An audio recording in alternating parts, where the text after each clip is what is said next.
तर की आजच्या या युगामध्ये सामूहिक विवाह पद्धतीला जे महत्त्व आहे ते अनन्यसाधारण आहे. तर माझ्या परिवारामध्ये सुरुवातीपासूनच आम्ही सत्यसाई बाबांच्या कृपेमध्ये वाढलेलो आहोत. त्यामुळे माझं तर या सर्व यूथला एक आव्हान राहील की आपल्या मुलामुलींचं लग्न त्यांनी सामूहिक विवाह मेळाव्यामध्येच केलं पाहिजे. और कार्यक्रम को आगे बढ़ाते हुए अब हमारे बीच में हैं नागपुर के डिप्टी कमिश्नर श्री मंगेश वानखेड़े जी। आज उनसे इस सामूहिक विवाह महोत्सव के बारे में बात करेंगे। सर, तुमचे काही एक्सपिरियन्स आहे हा कार्यक्रमसाठी, प्लीज सांगा. साईराम, मंगेश वानखेड़े, मी सध्या डिप्टी कमिशनर सोशल वर्कमध्ये काम करतो. माझं जे पारिवारिक बॅकग्राऊंड आहे तर माझ्या परिवारामध्ये सुरुवातीपासूनच आम्ही सत्यसाई बाबांच्या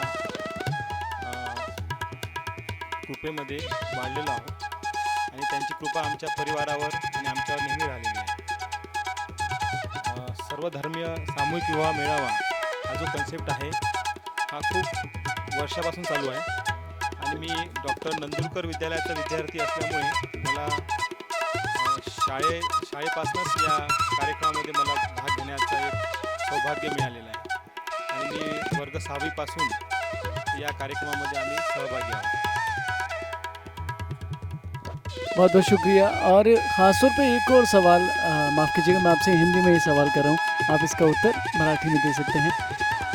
आपको क्या लगता है कि आने वाले समय में, क्योंकि अभी तक कुल 2200 लगभग विवाह ये करवाए गए हैं सामूहिक रूप से, और पहला ये सर्वधर्मीय है. भारत में शायद पहला ऐसा आयोजन होता है यहाँ पर जो सर्वधर्मीय, जिसमें हर धर्म के लोग यहाँ पर जुड़ते हैं, उनके विवाह संपन्न कराए जाते हैं.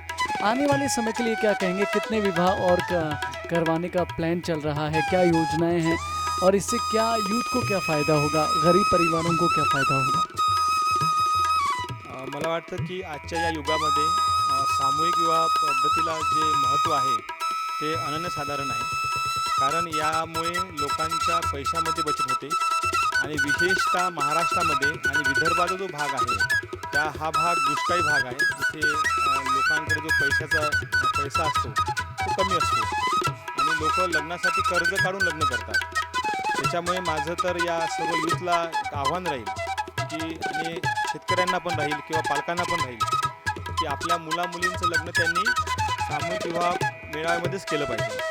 आणि या मेळाव्याची विशेषता म्हणजे हा सर्व धर्म समान, आणि जसं सत्यसाई बाबांनी सांगितलेलं आहे की मानवसेवा हीच माधवसेवा आहे आणि त्याच त्यांच्या पावलावर पाऊल टाकूनच ही संस्था आणि हे सगळं प्रोजेक्ट हा चालू असतो. आणि आपल्याला तुम्ही पाहाल की सत्यसाई बाबांनी सांगितलेल्या गोष्टींवर आपण इथे काम करतो आणि याच्यामुळे एक सेवाभाव असतो. आणि बाकी ठिकाणी जे सामूहिक विवाह होतो आणि इथला यामध्ये खूप फरक आहे. इथे प्रत्येक व्यक्ती हा स्वतःहून काम करतो आणि सेवाभाव त्याच्यामध्ये असतो. इथे कोणी स्वयंसेवक की इसको फीलिंग रहती है. यहाँ पे कोई भी ज़बरदस्ती और यहाँ पे कोई भी पैसे लेके आने वाला बहुत कम लोग होंगे, नहीं होंगे. तर त्याच्यामुळे हा एक घरचा प्रोग्राम आहे. अशा पद्धतीने आपण सगळ्या गोष्टी करत असतो. आणि डॉक्टर प्रकाशजी नंदुरकर जे आहे आणि त्यांचा परिवार हे तर गेले 2-4 महिने 6 महिन्यापासून या प्रोजेक्टमध्ये काम करत असतात आणि त्यांचं तर काम खूप मोठं आहे. आणि माझं या यूथला सगळं सांगणं राहील की बाबा आपण सामूहिक विवाहामध्येच लग्न केलं पाहिजे आणि त्याच्यामुळे आपला खर्च कमी होईल आणि तोच पैसा आपल्याला आपल्या व्यवसायामध्ये किंवा इतर ठिकाणी यूज करता येईल. तुम्हाला खूप खूप धन्यवाद सर, बहुत बहुत शुक्रिया.